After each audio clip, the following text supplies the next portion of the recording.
नमस्कार student, Rabin academy के UPSC online platform पर आप सभी का बहुत बहुत स्वागत है। जैसा कि आप स्क्रीन पर देख रहे हैं पार्लियामेंट पार्ट 11। तो हम लोग आज पढ़ने वाले हैं इस सेशन में मनी बिल और फाइनेंस बिल।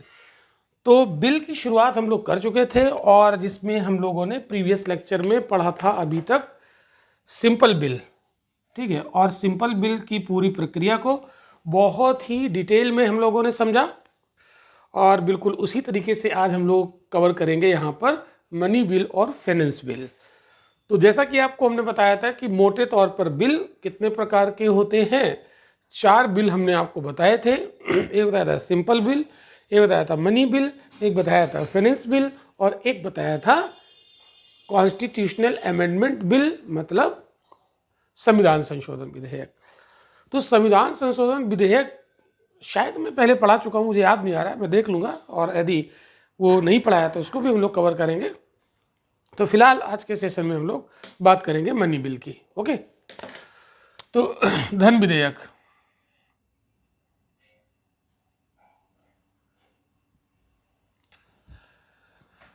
धन विधेयक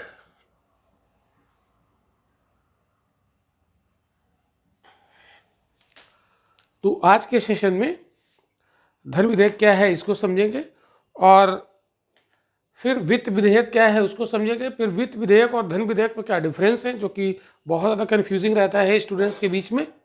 तो ये बातें हम लोग आज के सेशन में करने वाले हैं पूरे 1 आवर में, ठीक है। तो चलिए समझते हैं। अब यहाँ पर आपको दिख रहा है मनी बिल यानी धन विधेयक। इसका मतलब है कोई ऐसा बिल जिसमें मनी से जुड़ी हुई बातें कही जा रही होंगी, ठीक है। तो एक चीज़ आपको यहाँ पर बहुत अच्छे से समझना है कि हर वो विधेयक जिसमें मनी की बात कही गई है वो मनी बिल नहीं होता, यही तो बात है। तो हाँ, इतना ज़रूर है कि ये धन से इसका लेना देना तो ज़रूर है, ठीक। तो सबसे पहले आपको ये जान लेना है, जो हमारा कॉन्स्टिट्यूशन है, इंडियन कॉन्स्टिट्यूशन का आर्टिकल 110 मनी बिल को डिफाइन करता है। पहली बात, सिंपल बिल की डेफिनेशन कॉन्स्टिट्यूशन में नहीं दी गई, ठीक है, लेकिन money bill, finance bill, constitutional amendment bill, इनकी डेफिनेशन किसी न किसी आर्टिकल में दी है, गिवन, ठीक। तो आर्टिकल 110 में इसकी डेफिनेशन दी है और आर्टिकल 110 में लिखा है कि कोई ऐसा बिल जिसमें 6 उपबंध दिए गए हैं, अगर वो 6 उपबंध किसी बिल में हैं तो वो मनी बिल होगा और नहीं है तो वो मनी बिल नहीं होगा। इतनी बात आपको समझ में आई। तो हमारे कॉन्स्टिट्यूशन में कुछ प्रोविजंस दिए हैं आर्टिकल 110 में, ठीक है। तो यहाँ पर मैं लिख रहा हूँ मनी बिल, कोई बिल मनी बिल होगा यदि, यहाँ पर ऐसे लिखते हैं, कोई विधेयक धन विधेयक होगा। बहुत इंपॉर्टेंट बात बताने जा रहा हूँ आप लोगों को। धन विधेयक होगा जो निम्न 6 उपबंध, मनी कोई विधेयक धन विधेयक होगा यदि उसमें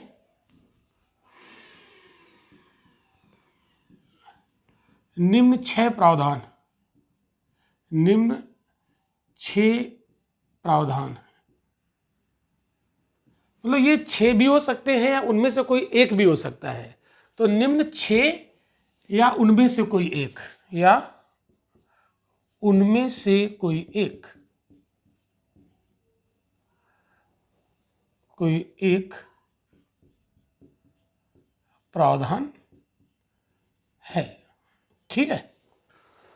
तो कोई बिल मनी बिल होगा यदि उनमें से निम्न 6 या उनमें से कोई एक प्रावधान है। अब वो क्या है प्रावधान, ठीक है। तो आर्टिकल 110 में जो प्रावधान दिए गए हैं वो यहाँ पर मैं आपको बताने जा रहा हूँ। तो पहला प्रावधान है टैक्स से रिलेटेड, ठीक है, टैक्स। जैसे मान लो जब कोई नया टैक्स लगाना होता है या किसी टैक्स में परिवर्तन करना होता है या कोई टैक्स हमें हटाना होता है, ठीक है, या उसमें मतलब किसी भी प्रकार का अगर चेंजेस करना है तो इसके लिए बिल लाना होता है। तो अगर किसी बिल में, ध्यान समझना, अगर किसी बिल में नए टैक्स लगाने का प्रावधान किया गया है या पुराने टैक्स को हटाने का प्रावधान किया गया है या उस टैक्स में कोई परिवर्तन का प्रावधान किया गया है तो वो बिल मनी बिल होगा। क्लियर? तो टैक्स से जुड़ा हुआ मतलब टैक्स लगाना, उसका उत्साधन करना, उत्साधन करना मतलब हटाना, उत्साधन करना या उसमें परिवर्तन करना, परिवर्तन। क्लियर? तो अगर किसी बिल में ये बातें हैं तो वो बिल मनी बिल होगा। दूसरा प्रोविजन है आर्टिकल 110 में, अगर कोई ऐसा बिल है जिसमें सरकार के द्वारा लिए गए कर्ज का वर्णन है, ठीक है, तो केंद्र सरकार द्वारा उधार लिए गए धन का अगर रेगुलेशन करने से कोई बिल रिलेटेड है ना, तो सरकार द्वारा उधार, है ना, सरकार भी देखो, भारत सरकार है, हम लोग अगर जैसे हम लोग के पास पैसे कम हो जाते हैं तो कभी भारत सरकार के पास भी पैसे कम हो जाते हैं, ठीक है, तो भारत सरकार भी उधार लेती है कहीं ना कहीं से, है ना, विभिन्न संस्थाओं से। तो केंद्र सरकार द्वारा उधार लिए गए धन का विनिमय, केंद्र सरकार द्वारा उधार लिए गए धन का विनिमय का विनिमय नहीं, इसको हम लोग कह सकते हैं विनियमन, है ना, रेगुलेशन, विनियमन, ठीक है। तो कौन सी सरकार? केंद्र सरकार। क्योंकि हम लोग बात कर रहे हैं मनी बिल की, जो केंद्र में मनी बिल होता है उसकी बात कर रहे हैं। तो केंद्र सरकार द्वारा उधार लिए गए धन का विनियमन, रेगुलेशन ऑफ, ठीक है, मतलब रेगुलेशन करना है, उसको रेगुलेट करना है। तो ऐसा कोई बिल अगर आया पार्लियामेंट में जिसमें ये बात लिखी गई है तो वो बिल फिर मनी बिल होगा, ठीक है। तीसरी कंडीशन, भारत की संचित निधि या आकस्मिक निधि में धन की प्राप्ति, मतलब धन को जमा करना या धन को निकालना, है ना, भारत की संचित निधि में, संचित निधि और आकस्मिक निधि, consolidated fund of India and contingency fund of India, है ना, या आकस्मिक निधि, आकस्मिक निधि में धन जमा करना, धन जमा करना या निकालना, ठीक है। अगर कोई बिल आया पार्लियामेंट में और उस बिल में ये बात लिखी है तो समझ लिए वो बिल मनी बिल हो जाएगा, ठीक है। तो 3 बातें यहाँ पर मैंने अभी आपको बताई और मैंने क्या कहा कि 6 बातें हैं। तो किसी बिल में वो 6 की 6 बातें हों या उनमें से कोई एक बात हो तो वो बिल मनी बिल हो जाएगा। तो इसको मैं रब कर देता हूँ और 3 मैं आपको और बताता हूँ। तो वो और रेस्ट 3 कौन कौन सी हैं ये आपको लिखना है। और आज के बाद अगर आपने पूरा लेक्चर सही से देखा तो आज के बाद यहाँ पर कोई कन्फ्यूज़न आपको नहीं होगी, ठीक है। तो तीसरा है, 3 हो गई, चौथी बात अगर हम लोग करें, है ना, तो भारत की संचित निधि से धन का विनियोग, भारत की संचित निधि से धन का विनियोग, से धन का विनियोग मतलब क्या हुआ? जैसे एक चीज़ आपको याद रखना है कि कोई ऐसा बिल आया, ध्यान से समझना, पार्लियामेंट में कोई ऐसा बिल आया और वो बिल अगर पास हुआ तो संचित निधि से धन निकल जाएगा, तो उस बिल को कहते हैं विनियोग विधेयक, है ना, विनियोग विधेयक। तो ऐसा कोई बिल आया पार्लियामेंट में जो संचित निधि से धन निकालने की अनुमति दिलाएगा, तो वो बिल भी मनी बिल हो जाएगा। ठीक है, बात समझ आ रहा? यानी ऐसा कोई बिल आया पार्लियामेंट में जो संचित निधि से धन को रेगुलेट, मतलब क्या कहेंगे उसको, विनियोग, मतलब उससे निकालने के लिए कोई बिल आया तो उसको बोल देंगे मनी बिल।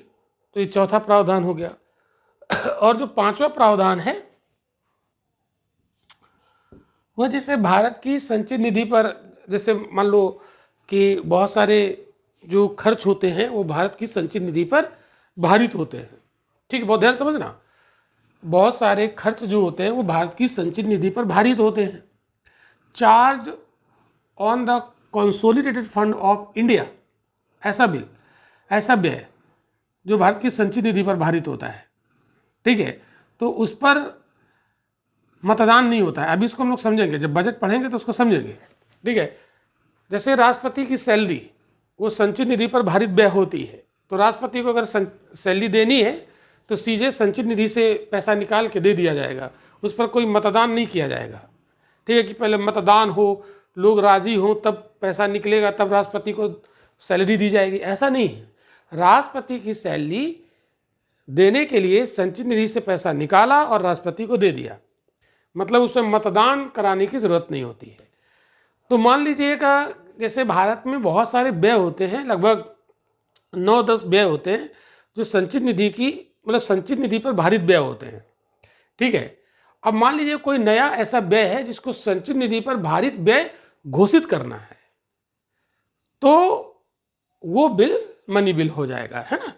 तो भारत की संचित निधि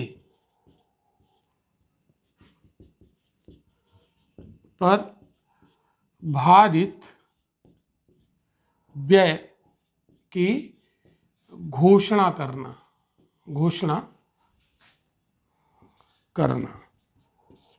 ठीक है, मतलब ये जो व्यय है वो भी संचित निधि पर भारित नहीं है, उसको संचित निधि पर भारित करने की घोषणा करनी है अभी। और ऐसा अगर कोई बिल आया संसद में जिसमें ये बात लिखी है कि ये पर्टिकुलर व्यय जो है ये भारत की संचित निधि पर भारित व्यय घोषित किया जाएगा, तो ऐसा बिल हो जाएगा मनी बिल। क्लियर हो गई बात? ठीक है, या इस प्रकार की व्यय की राशि में कोई वृद्धि करनी है, या इस प्रकार के व्यय यानी एक्सपेंडिचर की राशि में, यानी उसका जो अमाउंट है राशि में वृद्धि करना। मतलब ऐसा कोई बिल लाए पार्लियामेंट में जिसमें संचित निधि पर भारित व्यय ऑलरेडी है लेकिन उसका अमाउंट बढ़ाना है। जैसे मान लो आज की डेट में, फॉर एग्जाम्पल समझो, आज की डेट में राष्ट्रपति की सैलरी 5 लाख है। ठीक है, ध्यान से समझना। और इस सैलरी को बढ़ा के 6 लाख करना है ना, इसको बढ़ा के कितना करना है, 6 लाख करना है। तो राष्ट्रपति की सैलरी संचित निधि पर भारित व्यय होती है, तो संचित निधि पर भारित व्यय की राशि में अगर बढ़ोतरी करनी है, अर्थात राष्ट्रपति की सैलरी 5 लाख से 6 लाख करनी है, तो पार्लियामेंट में बिल लाना पड़ेगा। उसमें लिखा रहेगा कि राष्ट्रपति महोदय की सैलरी 5 लाख से बढ़ाकर 6 लाख करनी है, वो बिल आएगा तो वो बिल मनी बिल हो जाएगा। ऐसा विधेयक धन विधेयक हो जाएगा। बात दोनों क्लियर हो गई? फिर से एक बार समझ लो। 5वां पॉइंट जो यहाँ पर मैंने बताया है कि भारत की संचित निधि पर भारित व्यय की घोषणा करना, मतलब कोई ऐसा व्यय है जो भारत की संचित निधि पर अभी भारित नहीं है लेकिन उसको भारित करने की घोषणा करनी है, तो उसके लिए बिल लाना पड़ेगा। तो ऐसा बिल जिसमें ये बात लिखी होगी वो बिल मनी बिल होगा। दूसरा, संचित निधि पर भारित व्यय के अमाउंट में अगर वृद्धि करनी है, बढ़ोतरी करनी है, तो वो भी बिल मनी बिल कहलाएगा। ठीक है, तो ये 5 बातें आपको यहाँ पर समझ में आ गई। ठीक है, अब और लास्ट इसमें जो आर्टिकल 110 में 6वीं बात लिखी है उसको भी हम यहाँ पर समझ लेते हैं। तो 6वीं बात यहाँ पर कौन सी है, जैसे जो लोक लेखा होता है ना, पब्लिक अकाउंट है ना, लोक लेखा जो पब्लिक अकाउंट होते हैं, ठीक है, तो लोक लेखा में प्राप्ति है ना, उसकी अभिरक्षा या व्यय से संबंधित कोई बात अगर किसी बिल में कही गई है तो वो बिल मनी बिल होगा। फिर समझ लो, लोक लेखा में अगर कोई धन पहुंचाना है या उसमें जो धन है उसकी अभिरक्षा करनी है या उसमें जो धन है उसको खर्च करना है, तो इससे संबंधित बातें अगर किसी बिल में हैं तो वो बिल मनी बिल कहलाएगा। इतनी बात समझ में आ गई। इसी में एक चीज़ और है, जैसे केंद्र या राज्य की जो निधियां हैं उनका लेखा परीक्षण, इसी में केंद्र और राज्यों की निधियों का लेखा परीक्षण। ठीक है, तो जैसे कैग होता है ना, कैग, समझिए ध्यान से, कैग इनका लेखा परीक्षण करवाता है, कंट्रोलर ऑडिटर जनरल। तो जो केंद्र और राज्य की निधियां होती हैं इनका लेखा परीक्षण, जैसे कैग का काम होता है ऑडिट कराना, ठीक है। तो मान लो कि सब केंद्र का कोई और राज्य का कोई निधि का मतलब फंड, ठीक है, तो केंद्र और राज्य की अगर कोई फंड है उसका अगर लेखा परीक्षण कराने से संबंधित कोई बिल लाया गया पार्लियामेंट में तो वो बिल क्या होगा, मनी बिल होगा। ठीक है, तो आर्टिकल 110 में ये 6 बातें लिखी हैं। अगर किसी बिल में इन 6 बातों का उल्लेख है या इन 6 में से किसी एक का भी उल्लेख है तो वो बिल मनी बिल हो जाएगा। ठीक है, इतनी बात समझ में आ गई। आर्टिकल 110 के तहत वो मनी बिल होगा। अब हम यहाँ पर वो बातें पढ़ेंगे, वो बातें देखेंगे कि कौन सी बातें बिल में धन से जुड़ी होंगी लेकिन फिर भी वो मनी बिल नहीं होगा। ठीक है, तो आप ये गांठ बांध लीजिए कि जो 6 बातें यहाँ पर कही गई हैं, अगर ये 6 बातें उल्लिखित हैं किसी बिल में तो वो बिल मनी बिल होगा, और अगर ये बातें नहीं हैं तो वो मनी बिल नहीं होगा। इतनी बात आपको समझना है। अब हम लोग यहाँ पर एक बार और हम लोग बात कर लेते हैं कि कोई विधेयक निम्न कारणों से धन विधेयक नहीं माना जाएगा। कोई विधेयक यानी बिल निम्न कारणों से धन विधेयक नहीं माना जाएगा। धन विधेयक नहीं माना जाएगा। ठीक है, तो जैसे आपको कन्फ्यूजन होगा कि मनी बिल है तो उसमें अगर कोई भी बिल है जिसमें मनी की बात कही गई, धन की बात कही गई तो वो धन विधेयक है, ऐसा नहीं है। ये गलत अवधारणा है हमारे दिमाग में। हाँ, इतनी बात ज़रूर है कि मनी बिल में धन से रिलेटेड बातें होती है, लेकिन हर वो बिल जिसमें धन से रिलेटेड बातें हों वो मनी बिल होगा ये ज़रूरी नहीं है। तो हम यहाँ पर ये बात करने वाले हैं कि कौन कौन सी ऐसी परिस्थितियाँ हैं कि बिल में धन का मामला होगा बट वो मनी बिल नहीं होगा। ठीक है, ये जानना बहुत ज़रूरी है। जैसे मान लो कि हमें पेनाल्टी लगानी है, जुर्माना है ना, ठीक है, जुर्माना लगाना है। किस चीज़ पर जुर्माना लगाना है? जुर्माना लगाने से संबंधित। तो जुर्माना से संबंधित कोई बिल आया, ठीक है, जैसे मान लो किसी चीज़ पर कि अगर कोई इस चीज़ का उल्लंघन कर रहा है तो उस पर इतना पेनाल्टी लगेगा। ठीक है, तो पेनाल्टी ऐसे नहीं लगेगी, उसके लिए पहले कानून बनाना पड़ेगा, है ना, कि अगर आपने इसका वायलेशन किया है, इसका उल्लंघन किया है तो आपको इतनी पेनाल्टी देनी पड़ेगी। नहीं कहते कि फला फला कानून का अगर आपने उल्लंघन किया तो आपको इतना जुर्माना भरना पड़ेगा। ऐसा होता है कि नहीं होता है? ठीक है, तो अगर कोई ऐसा बिल पार्लियामेंट में लाया गया, बहुत ध्यान से समझना, कोई बिल आया है और उसमें लिखा है जुर्माना से रिलेटेड, जुर्माना, कि अगर आपने इस कानून का उल्लंघन किया तो आपको इतना जुर्माना देना पड़ेगा। तो इस जुर्माना किस रूप में होगा? धन के रूप में। तो धन के रूप में होगा ना ये। तो फिर जुर्माना, अगर किसी बिल में जुर्माने का उल्लेख है, पेनाल्टी का उल्लेख है, ठीक है, तो वो बिल मनी बिल नहीं होगा, याद रखिएगा। ठीक है, तो धन का तो मामला है बट वो मनी बिल नहीं होगा। क्लियर? एक चीज आपको ये याद रखनी। दूसरा, जैसे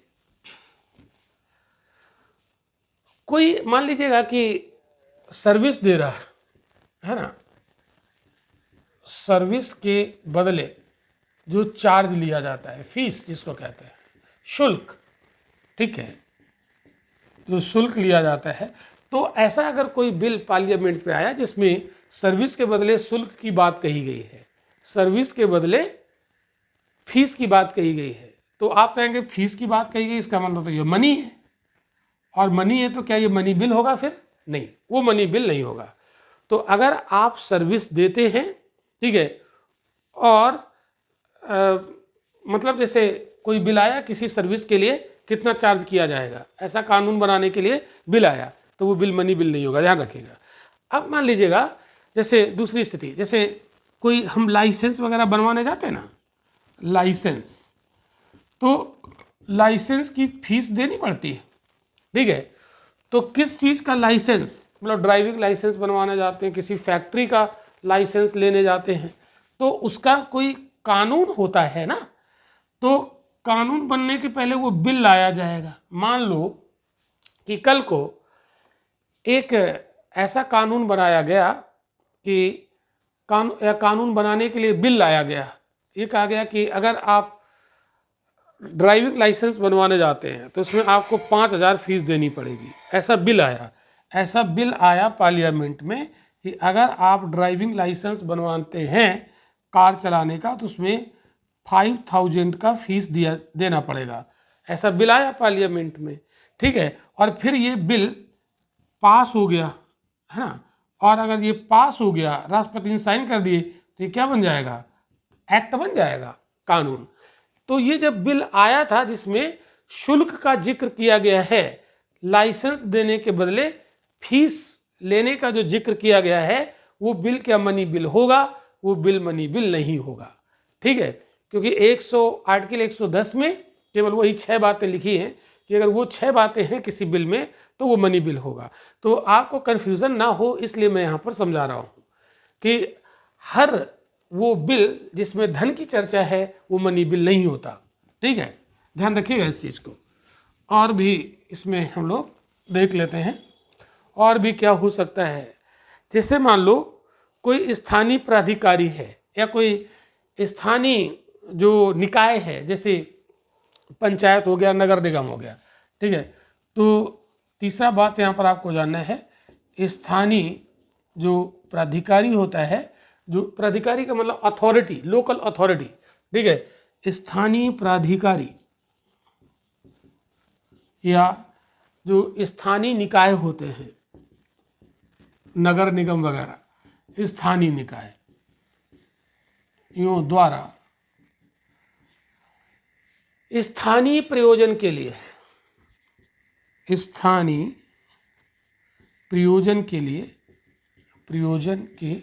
लिए लगाया गया टैक्स,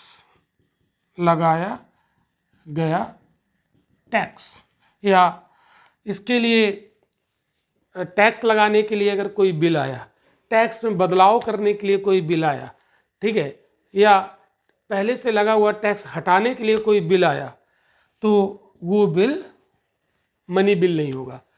और अगर यही केंद्र सरकार के द्वारा टैक्स लगाने वाला बिल होता तो वो मनी बिल हो जाता, ठीक है। ये चूंकि स्थानीय निकाय है ना, स्थानीय निकायों द्वारा, स्थानीय जो लोकल अथॉरिटी के द्वारा अगर कोई टैक्स लगाने से संबंधित बिल पार्लियामेंट में आया तो वो मनी बिल नहीं होगा, याद रखिएगा इस बात को, ठीक है।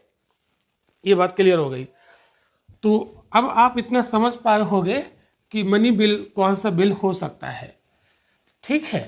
अब हम यहाँ पर बात करेंगे कि जैसे मान लो कि कोई बिल पार्लियामेंट में आया और वो मनी बिल है कि नहीं, ठीक है, इसमें कन्फ्यूज़न हो गया बहुत लोगों को, ठीक है। तो ध्यान से समझना, मनी बिल, कोई बिल मनी बिल है या नहीं, तो मनी बिल पर निर्णय किसका होता है? लोकसभा के स्पीकर का निर्णय माना जाता है। लोकसभा के स्पीकर द्वारा किया जाता है, स्पीकर द्वारा किया जाता है, ठीक है, अध्यक्ष जिसको कहते हैं। तो कोई बिल मनी बिल है या नहीं, इस पर निर्णय किसका माना जाता है? स्पीकर के द्वारा। और ये प्रीलिम एग्जाम में, यूपीएससी के, पीसीएस के एग्जाम में, पीटी में ये क्वेश्चन बहुत बार पूछा गया है। तो ये पावर किसको दी गई? स्पीकर। अब आप कहेंगे सर इसमें कोई डिस्प्यूट तो होना ही नहीं चाहिए, आर्टिकल 110 में जो 6 बातें लिखी हैं, अगर वो 6 बातें, वो 6 उपबंध किसी बिल में, या उनमें से कोई एक उपबंध किसी बिल में है, तो ऑलरेडी मनी बिल होगा। तो फिर इसको डिसीजन देने की ज़रूरत क्या है? स्पीकर क्यों डिसाइड करेगा? इसमें कोई कन्फ्यूज़न है क्या? हाँ, कन्फ्यूज़न होगा। अभी आगे कन्फ्यूज़न होगा जब हम लोग फाइनेंस बिल पढ़ेंगे, तो उसमें कुछ फाइनेंस बिल मनी बिल होंगे और कुछ नहीं होंगे, तो वहाँ पर कन्फ्यूज़न हो जाएगा। तो उस स्थिति में वहाँ पर विवाद ना हो, इसलिए ये पावर दे दी गई है स्पीकर को कि जो स्पीकर कहे। अच्छा, स्पीकर अपनी मर्जी से नहीं कहेंगे, स्पीकर संविधान का उल्लंघन नहीं करेंगे, वो बात संवैधानिक ही करेंगे कि ये वाला बिल मनी बिल की कैटेगरी में आएगा, है ना, चूँकि मनी बिल की जो डेफिनीशन है उसको ये फुलफिल कर रहा है। तो ये कौन डिसाइड कर देगा? स्पीकर को ये राइट दिया गया है। और इनके द्वारा जो निर्णय दिया जाएगा, अगर कोई कहे कि आपने ये निर्णय सुना दिया कि ये बिल मनी बिल है या नहीं है, हम आपकी बात नहीं मानते, हम तो सुप्रीम कोर्ट चले जाएंगे, ठीक है, तो क्या स्पीकर के द्वारा इस पर दिया गया निर्णय, स्पीकर के द्वारा इस पर मनी बिल पर दिया गया निर्णय, क्या हम सुप्रीम कोर्ट में इसके निर्णय को चैलेंज कर सकते हैं? बिल्कुल नहीं कर सकते हैं, ठीक है। तो सुप्रीम कोर्ट में चैलेंज नहीं कर सकते, चुनौती नहीं दे सकते, चुनौती नहीं दी जा सकती, क्लियर बात। और ना ही राष्ट्रपति द्वारा चुनौती दी जा सकती है। ऐसा नहीं कह सकते हैं कि आपने कहा हम नहीं मानते, हम तो राष्ट्रपति के पास चले जाएंगे। तो मनी बिल पर अगर कोई निर्णय स्पीकर ने दिया है तो वही निर्णय माना जाएगा, ठीक है, ये उसका विशेषाधिकार है। ना तो आप सुप्रीम कोर्ट उसके निर्णय के विरुद्ध जा सकते हैं और ना ही राष्ट्रपति के पास जाएंगे, ठीक है। ये बात आपको याद रखनी है, ये बहुत इंपॉर्टेंट बात थी। चलिए, अब मनी बिल, अगर कोई बिल मनी बिल है, ये डिसाइड हो गया, तो फिर मनी बिल को पास कराने की प्रक्रिया क्या होती है, ठीक है। तो धन विधेयक के पारित करने की प्रक्रिया क्या होती है, ये बात यहां पर हम लोग समझेंगे, ओके, इंपॉर्टेंट है। तो मनी बिल के पारित होने की प्रक्रिया, पारित होने की प्रक्रिया, ठीक है, इसको हम लोग समझेंगे। क्या जो मैं लिख रहा हूं ये पूरे कैमरे के फ्रेम में आ रहा है, पूरा दिख रहा है? ओके, ठीक है, चलो, दिख रहा है। तो मनी बिल कैसे पारित होगा, इस बात को हम लोग समझ लेते हैं, ठीक है। तो ये हम आपको समझाएं, उसके पहले आपको एक सूचना देना चाह रहा हूं। अगर आपको हमारा ऑनलाइन डिटेल में क्लास करना है, प्री मेंस प्रिंटेड मटेरियल के साथ और बहुत सारी प्रैक्टिस, एमसीक्यूज की प्रैक्टिस, तो आप हमारा रेविन एकेडमी जो यहाँ पर स्क्रीन पर दिख रहा है, ये एप्लीकेशन प्ले स्टोर से आप डाउनलोड कर लीजिए और यहाँ पर आपको हमारे सारे डिटेल में लेक्चर उपलब्ध होंगे जिनको आप वहाँ जाकर एक्सेस कर सकते हैं। और ऑनलाइन से जुड़ी हुई कोई यदि आपको जानकारी लेनी है डिटेल में तो दिए गए स्क्रीन पर व्हाट्सएप नंबर पर आप मुझे कॉल करिए और मेरी टीम आपको सारे जवाब देगी, आपको सेटिस्फाइड करेगी और फिर आप हमारे ऑनलाइन कोर्सेज से जुड़ सकते हैं। एक और इन्फॉर्मेशन स्क्रीन पर आप देखिए ध्यान से, रेविन एकेडमी यूपीएससी के बैनर तले मिशन आईएएस की शुरुआत की गई है, इसको लॉन्च कर दिया गया है। और इस मिशन आईएएस के तहत हम पूरे भारत के बच्चों को जो घर बैठे आईएएस की प्रिपरेशन करना चाह रहे हैं, अपने सपनों को पूरा करना चाह रहे हैं, उनके लिए हम व्हाट्सएप ग्रुप के माध्यम से तैयारी करवाते हैं।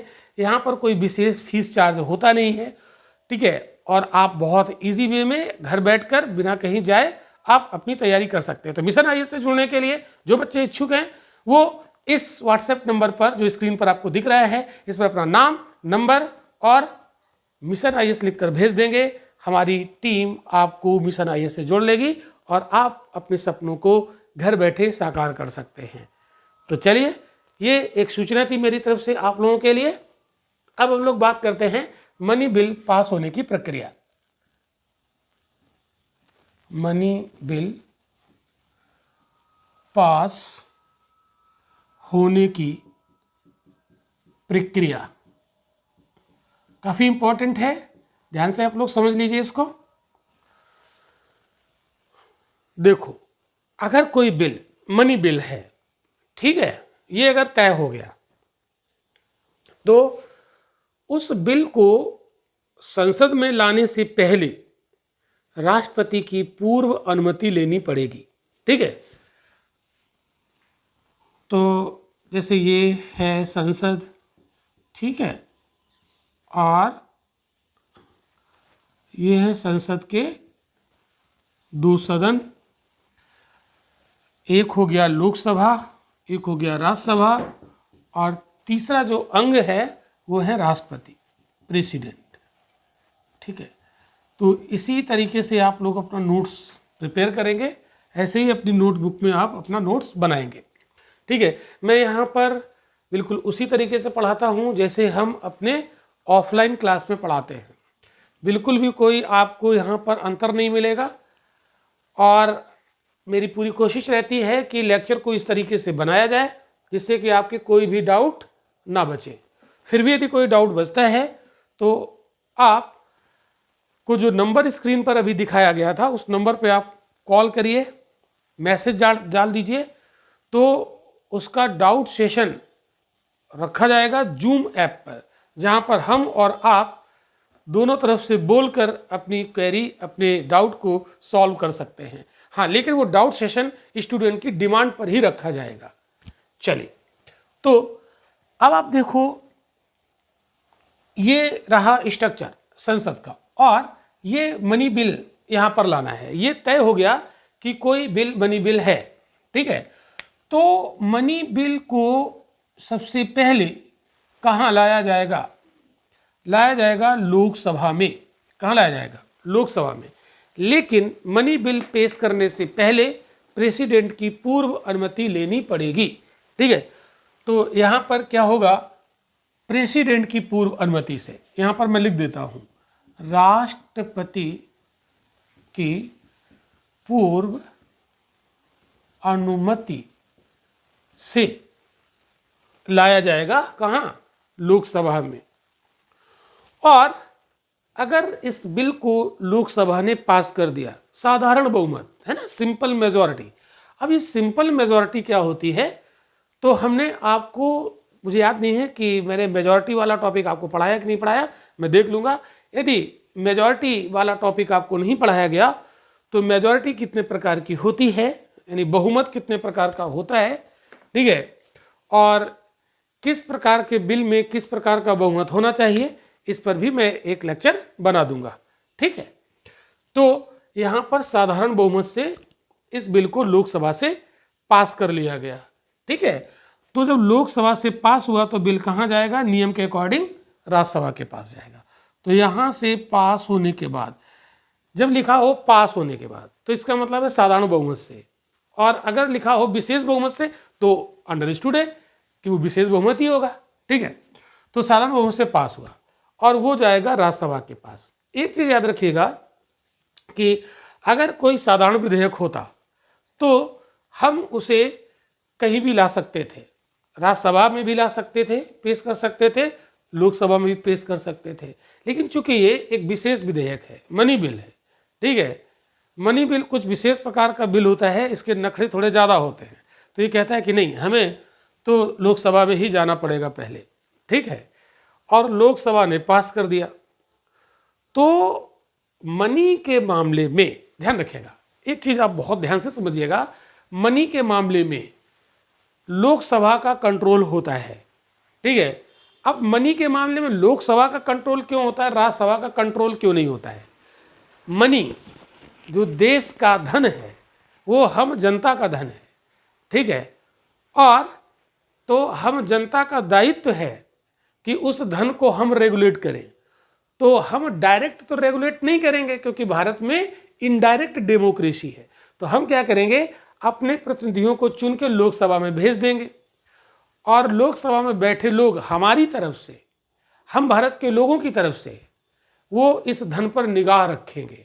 यानी हमारे वो प्रतिनिधि जिनको मैंने डायरेक्ट चुन लिया है, ठीक है, यानी लोकसभा के सदस्य वो मनी बिल को कंट्रोल करेंगे, ठीक है। तो चूंकि लोकसभा ये भावनाओं का सदन है, लोगों की फीलिंग यहाँ से जुड़ी होती है, ठीक है, और ये रियल में जनता का प्रतिनिधित्व करता है, इसलिए धन के मामले पर जो राइट दिया जाता है वो लोकसभा को दिया जाता है, इसलिए मनी बिल लोकसभा में लाया जाता है। और अगर लोकसभा ने पास कर दिया, ठीक है, अगर लोकसभा ने पास कर दिया तो राज्यसभा की कोई औकात नहीं है कि उस बिल को पास करने से मना कर दे, ठीक है। अब आप समझो, तो जब राज्यसभा के पास गया, ठीक है, तो राज्यसभा मैक्सिमम इसको अपने पास 14 डेज तक रोक सकती है, लंबित कर सकती है। तो राज्यसभा मैक्सिमम 14 दिनों तक, 14 डेज तक अपने यहां रोक सकती है, रोक सकती है। 14 दिनों तक रोक लिया और राज्यसभा ने कोई डिसीजन नहीं दिया उस पर, तो 15वें दिन उसे पास मान लिया जाएगा।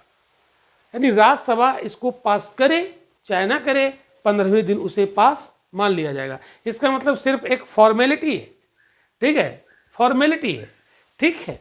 अब आप देखो, हाँ, लोकसभा एक काम कर सकती है, लोकसभा एक काम ये कर सकती है कि मनी बिल पर कुछ ये सिफारिश कर सकती है कि ऐसा नहीं, ऐसा कर लेते तो ज़्यादा सही होता, ठीक है। तो मनी बिल पर, ये सॉरी राज्यसभा की मैं बात कर रहा हूँ, अगर लोकसभा मुझसे निकल गया हो तो माफ़ कीजिएगा, राज्यसभा मनी बिल पर अपनी सिफारिश कर सकती है, सिफारिश कर सकती है, ये तो कर सकती है, ठीक है। तो इसने सिफारिश किया राज्यसभा ने कि यार इसमें थोड़ा बहुत कुछ बदलाव कर लीजिए। अब इस सिफारिश को, जैसे राज्यसभा ने सिफारिश किया और वो सिफारिश जाएगी लोकसभा के पास। अब लोकसभा राज्यसभा द्वारा की गई सिफारिश को मानती है कि नहीं मानती है, ये लोकसभा के अपने विवेक पर निर्भर करता है, ठीक है। कहता तुमने सिफारिश की, अच्छी बात है, लेकिन हम तुम्हारी सिफारिश मानेंगे कि नहीं मानेंगे ये हमारा अपना विवेक है, ठीक है। तो राज्यसभा कुछ यहाँ पर कर नहीं सकती है। तो अगर साधारण बिल होता तो राज्यसभा अपने पास मैक्सिमम कितने दिनों तक होल्ड कर देती, 6 महीने तक होल्ड कर देती। लेकिन 6 महीने के ऊपर होल्ड नहीं करती। 6 महीने तक यदि उसने होल्ड कर दिया तो राष्ट्रपति इसमें ज्वाइंट सिटिंग बुला सकते हैं, ठीक है। तो ज्वाइंट सिटिंग पर भी हम लोग बात कर चुके हैं, बीच बीच में और भी ज्वाइंट सिटिंग पर बात करते रहेंगे, ठीक है, और भी उसमें बातें हम आपको टाइम टू टाइम बताते रहेंगे, ठीक। अब देखो क्या होगा, अब राज्यसभा के पास आ गया, राज्यसभा ने पास किया नहीं किया कोई बात नहीं, 14 दिन तक रोक दिया, होल्ड कर लिया कोई बात नहीं, 15वें दिन यहाँ पहुँच जाएगा, यानी वो पास मान लिया जाएगा और 15वें दिन कहाँ पहुँच जाएगा, राष्ट्रपति के पास। अब राष्ट्रपति को यहां पर क्या राइट है? राष्ट्रपति, जैसे अगर सिंपल बिल होता तो राष्ट्रपति अपने यहां अनलिमिटेड टाइम तक रोक सकते थे, उसकी कोई सीमा नहीं होती है।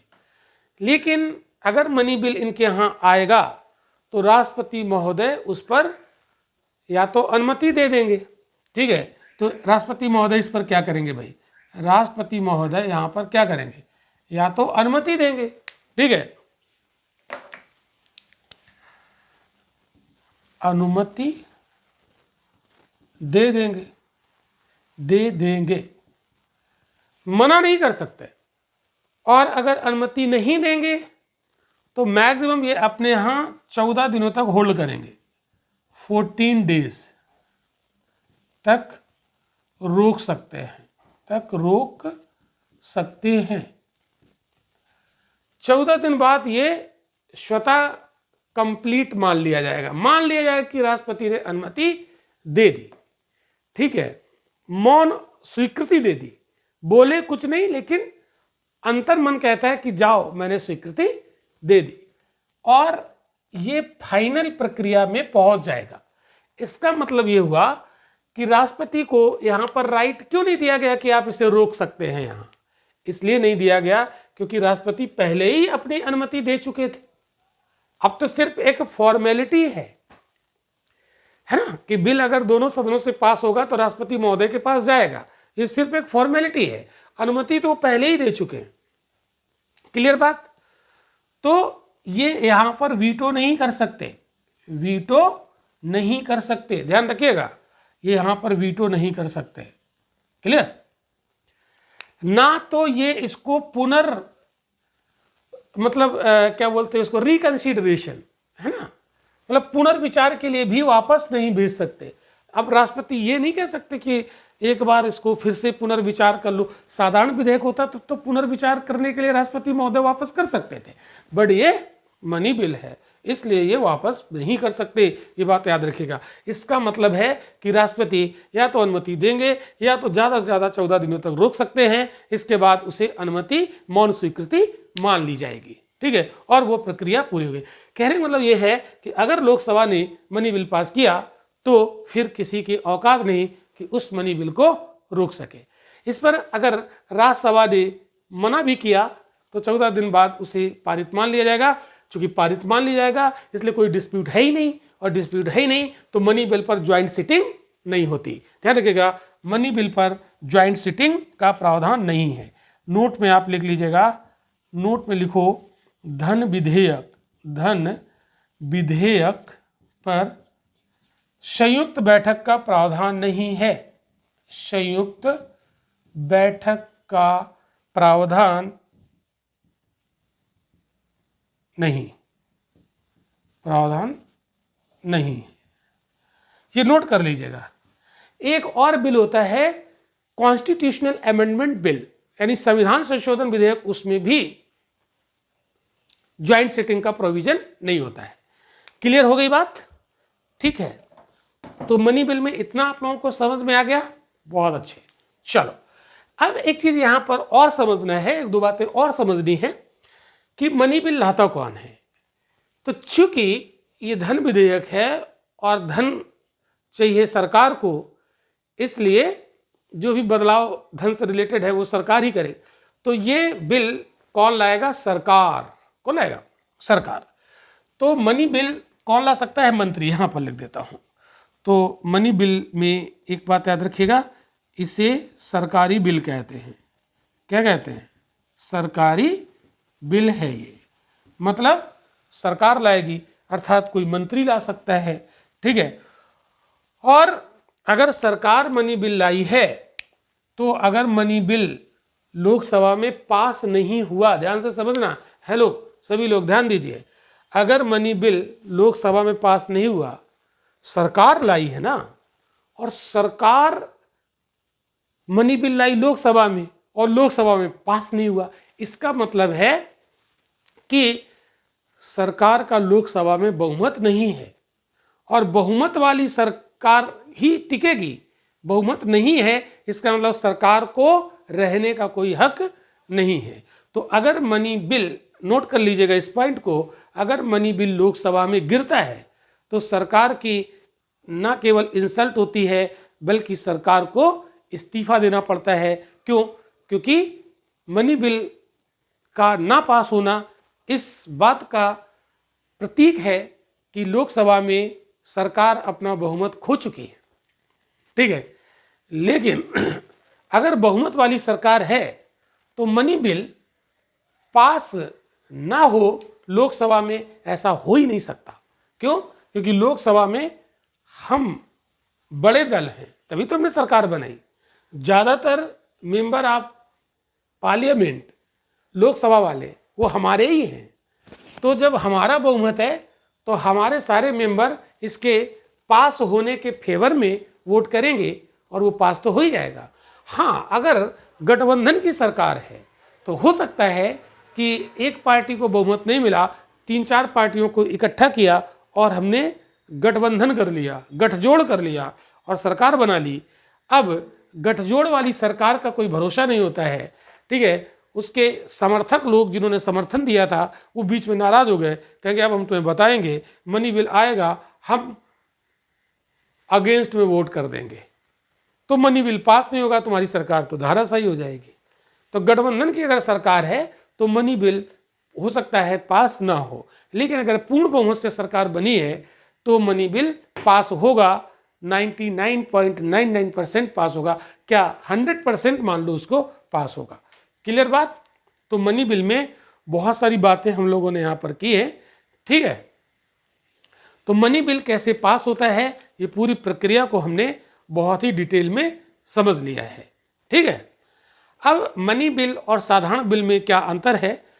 देखिए, साधारण विधेयक अगर लोकसभा में गिरता है तो सरकार की कमजोरी सिद्ध होती है और सरकार अगर उसे बहुमत सिद्ध कर दे तो सरकार नहीं गिरेगी, इस्तीफा नहीं देना पड़ेगा। लेकिन अगर मनी बिल लोकसभा में गिर गया तो सरकार भी गिर जाएगी, उसको गिरने से कोई बचा नहीं पाएगा।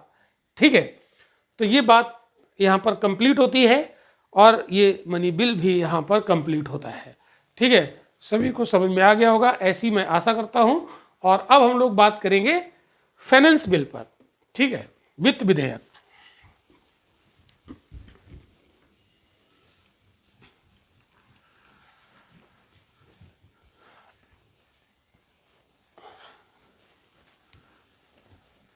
तो जैसे अगर हम लोग बात करेंगे वित्त विधेयक की,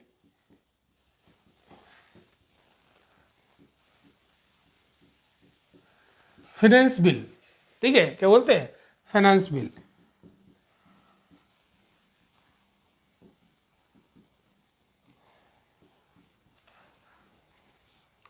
अब देखो, जो फाइनेंस बिल होता है ये क्या होता है? अब आपके दिमाग में आ रहा होगा फाइनेंस और मनी, यानी वित्त और धन, दोनों में अंतर क्या है? दोनों है तो एक ही चीज है। बात सही है, यानी जो वित्त होता है वो धन का ही तो मामला होता है। ठीक है, तो फिर यहाँ पर कंफ्यूजन हो जाएगा, तो फिर वित्त विधेयक और धन विधेयक पे क्या अंतर हुआ? वही तो बातें यहाँ पर हमें समझनी कि कोई कंफ्यूजन ना हो।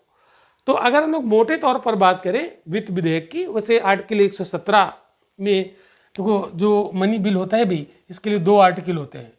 एक इसका फाइनेंस बिल, एक होता है आर्टिकल 117 का क्लॉज नंबर 1 और एक होता है आर्टिकल 117 का क्लॉज नंबर 3। ठीक है, तो ध्यान रखिएगा, फाइनेंस बिल से जुड़े हुए 2 आर्टिकल होते हैं। ठीक, तो अगर हम लोग एक कॉमन सी परिभाषा इसकी दें फाइनेंस बिल की, तो वित्तीय मामलों जैसे राजस्व या व्यय से संबंधित बिल को फाइनेंस बिल कहते हैं। ठीक है, वित्तीय मामले जैसे राजस्व, रेवेन्यू, और व्यय से संबंधित बिल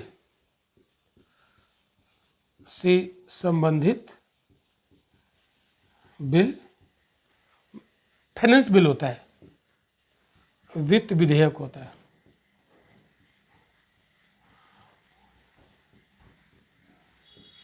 वित्त विधेयक होता है। ठीक है, मतलब राजस्व का मतलब होता है आय और व्यय का मतलब होता है खर्च। आय और खर्च से जुड़े हुए जो बिल है, ठीक है, तो वो कैसे होंगे? फाइनेंस बिल होंगे। अब इसमें क्या होता है, जो आगामी वित्तीय वर्ष होता है, ठीक है, इसमें दूसरी बात अगर जो जानने वाली है, वो जो कमिंग फाइनेंशियल ईयर होता है, आगामी वित्तीय वर्ष, है ना। जैसे इस समय 2000 ये जो हमारा 23-24 चल रहा है, नहीं 22-23 सॉरी, ठीक है, और फिर आगे जो आएगा 23-24 होगा फाइनेंशियल ईयर, ठीक है। तो इस फाइनेंशियल ईयर में जो कर लगाए जाएंगे, कर लगाने, है ना, उनमें कोई परिवर्तन करने से संबंधित अगर कोई बिल है तो उसको फाइनेंस बिल बोलेंगे। क्या बोलेंगे? ठीक है। उसमें परिवर्तन, कोई संशोधन करने से संबंधित अगर कोई विषय शामिल है किसी बिल में तो वो वित्त विधेयक होगा। तो आगामी वित्तीय वर्ष में कर लगाने, उसमें कोई परिवर्तन, बदलाव यानी संशोधन करने से संबंधित कोई विषय है, परिवर्तन से संबंधित विषय है, तो वो बिल कैसा होगा? वो बिल होगा वित्त विधेयक। वित्त विधेयक होगा, वित्त विधेयक होगा।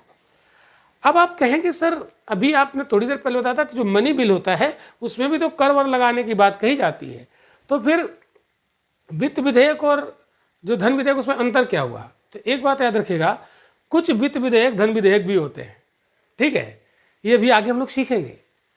तो कुछ वित्त विधेयक धन विधेयक भी होते हैं, ध्यान समझना, यहां पर मैं लिख रहा हूं, कुछ वित्त विधेयक